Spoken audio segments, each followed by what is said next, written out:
Hey, what's going on, ladies and gentlemen? My name is Rage, and we are back today with a full gameplay guide here of, in my opinion, right now, the hardest node to get through, fully completing difficulty 10 for this invasion event, unlocking Quasar at the 6 red stars, and as well all of the rewards. But first, a couple of things before we get into the gameplay, guys. Remember, you don't necessarily actually need to complete all of the 12 nodes available in this invasion event. You actually just need to do the first 10 nodes, requiring both Vigilante and Thunderbolts. And as you can see right here in the milestone rewards, we are able to actually finish it all the way to the very bottom, which includes some awesome gear tier 20 pieces, but more importantly, milestone 12 also having that 6 red on Quasar himself, and then some nice freebies along the way.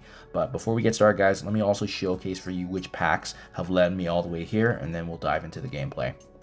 So to make sure that this team fully functions, you have to make sure all these selected mods are able to allow your team to actually function and be even better. So you can see Harbinger of Annihilus. This is going to directly benefit Quasar because he's going to fit in and gain the traits of Vigilante and Thunderbolt, as well as a Cursed.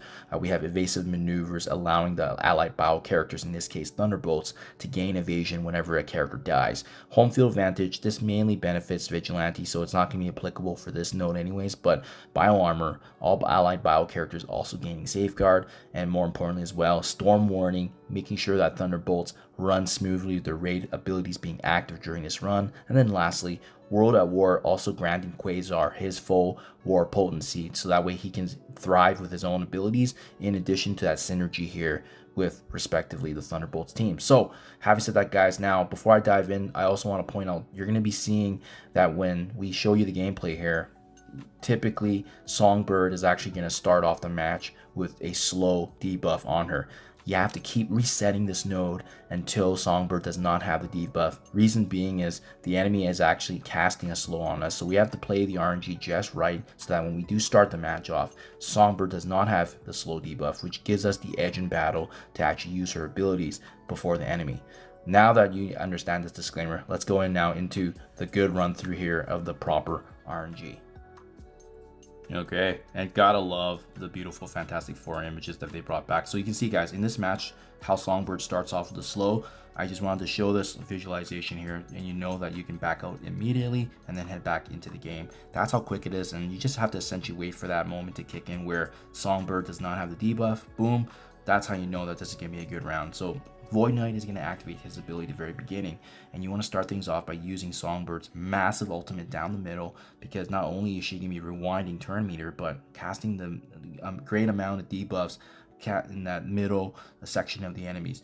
Now we want to use Quasar's abilities as well, because he's going to be casting ability block across the board. A huge bonus from his war bonuses being active here.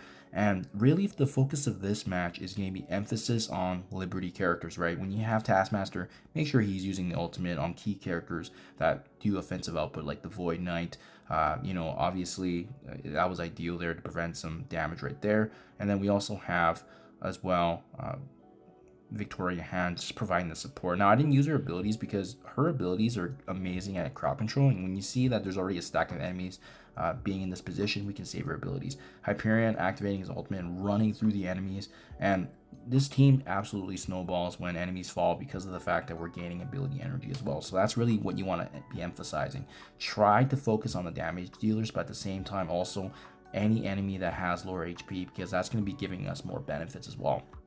Because of that Taskmaster blind, even though he's at gear tier 18, he's still very useful in this match, hence why Ghost is the odd person out for this team. Now we can go ahead down the middle, and again, we're just cleaning things up here. 13 out of 17 enemies remaining. You'll see this run's actually very quick, but we see that business has still not been taken care of with Peggy Carter there. And like I said earlier, guys, Liberty is the most important team that you want to be focusing in on because of their synergy, and they hit like an absolute truck in this node. So you can see Patriot spawn, so we go ahead, we ability block him as well. Once again, going down the middle of Songbird's abilities, because both for special and ultimate can turn me a rewind, hence why it's so important. And then Hyperion, if you have his abilities, just keep running his ultimate over and over. Just the debuffs, the amount of infliction that he's dealing on the enemies is absolutely massive for us. And again, we're just rinsing and repeating. We're just making sure that we control the enemies, casting debuffs, Taskmaster blinds to prevent damage, because again, these enemies hit like a truck, so you definitely don't want to be receiving any kind of damage, just because our allies are gear tier 19. If you have them at gear tier 20, a couple of characters on your end, you may be able to take up the damage a little bit more, but these guys just hit very, very hard. Okay, so 9 out of 17 enemies remaining. This is where things can elevate a bit, especially with this new Quicksilver that does spawn here. But once again, we have Quasar's very powerful ultimate ability, so we're going to go down the middle once again with that big ability block, crowd controlling. Lilandra does spawn here, and we can control a little bit, try to take down a couple more of these enemies. Now, be very, very mindful in this last wave. This is where I actually dropped my guard a few times, because there's still one more Peggy Carter coming. So you definitely want to be mindful of that. You don't want to just be throwing every single ultimate that you have on your team, because you still want to save up a little bit of juice in this last and final wave here. Otherwise, Peggy can hit hard. So we do have the big ultimate here from Victoria Hand. Huge trauma and ability block, and this is what I'm talking about. This is why it's nice to save her abilities, because you don't even need to cast everything, just given how powerful this team is. And you can just see now what's arguably the hardest node in this entire run has become an absolute joke, because we are able to control the enemies with debuffs. We're able to anticipate their turn meter coming up, and as well, like I said earlier, the most important step to this match is really making sure that Songbird does not spawn with a slow. If you don't believe me, go ahead and try a match where Songbird has a slow. Unless your team has gear tier 20, it's just not going to work. I tried it a few times already, and my stubbornness got to the best of me, so it is what it is. You'll have to just chant the RNG. Boom, boom, boom. Easy played through here of node 9. So hopefully this is helpful, guys. This, again, utilizes gear tier 19 characters of the full Thunderbolts team.